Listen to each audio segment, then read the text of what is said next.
Hello everyone. तो आइए आज हम बात करने वाले हैं मैसिव ड्रोन स्ट्राइक के बारे में जो कि इंडो म्यांमार बॉर्डर पे रिसेंटली हुआ जा रहा है। तो आइए बात करें। एक बड़े सुरक्षा अभियान के तहत भारतीय सुरक्षा बलों ने इंडो म्यांमार बॉर्डर के पास national socialist account council of the Nagaland Khaplang यानी कि NSCN के ठिकानों पर स्ट्राइक ड्रोन स्ट्राइक की है।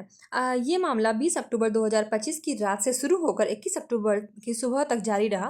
ड्रोन हमले में उन उग्रवादी ठिकानों को निशाना बनाया गया जहां हाल ही में भारतीय सुरक्षा बलों पर हमला में शामिल आतंकियों को शरण देने की जानकारी मिली है। यह ऑपरेशन भारत की बढ़ती ड्रोन क्षमता और सर्जिकल स्ट्राइक की रणनीति ताकत को दर्शाता है। सुरक्षा सूत्रों के मुताबिक इन हमलों से कई उग्रवादी ठिकानों को तबाह कर दिए गए हैं।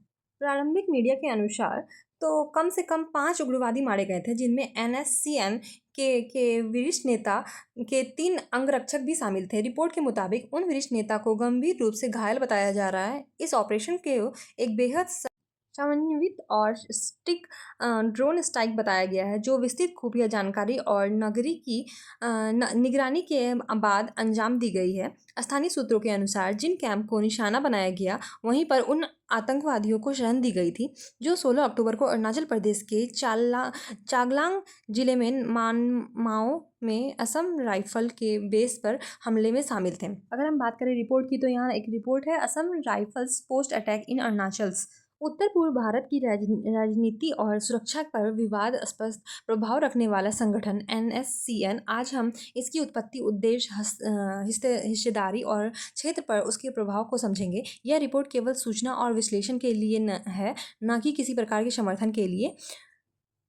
वहीं अगर हम बात करें, NSCN का पूरा नाम है national socialist council of Nagaland. ये संगठन नागालैंड के अलगाववादी आंदोलन से जुड़ा हुआ है। इस संगठन का इतिहास 1980 से जुड़ा हुआ देखा गया है, जिसका मूल मकसद है नागाओं के लिए राजनीतिक संवैधा, आरक्षित पहचान की मांग रही है। समय के साथ संगठन के विभाजन भी हुए हैं, जैसे कि NSCN और NSCN-K और IM जैसे घरों का गठन हुआ है, अगर जिनके उद्देश्य और तरीके अलग अलग रहे हैं, बट काम एक ही करते हैं। लगातार आरक्षिता का असर आम लोगों पर सबसे ज़्यादा देखने को पड़ रहा है, यानी कि खेती, बाजार, शिक्षा, स्वास्थ्य पर प्रभाव पड़ रहा है। निवेश की कमी या युवा बेरोजगार जैसे समस्याएं सामने आई है। साथ ही विस्थापन एवं मानवाधिकार से जुड़े आरोप भी सामाजिक तौर पर चर्चा का हिस्सा रहा है।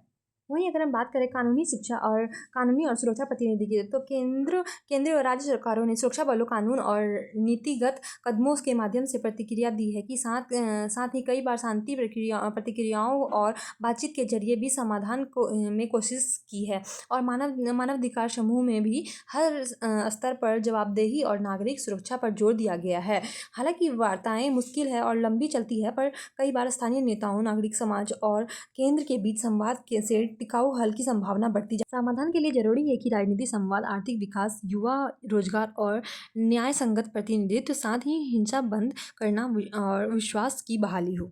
आई होप आपको हमारा ये वीडियो पसंद आया होगा। अगर आपको हमारा वीडियो पसंद आया हो तो वीडियो को लाइक और शेयर करना ना भूलें। साथ ही हमारे चैनल को सब्सक्राइब कर ले ताकि आप आगे भी ऐसे ही अपडेटेड रहे।